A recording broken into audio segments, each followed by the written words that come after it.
Hi, in this video I am going to show you how to install GCam on your Huawei Nova 12 Lite. Step 1. Visit our website by clicking on the first link in the description. Step 2. On our website, go to the download section and download GCam APK file.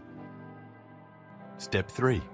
Go to video instruction section on our website. There you will find step-by-step guide on how to install that GCam APK. That's it. Don't forget to visit our website for complete instructions and APK file. Lastly, here's some GCam versus stock camera app comparison.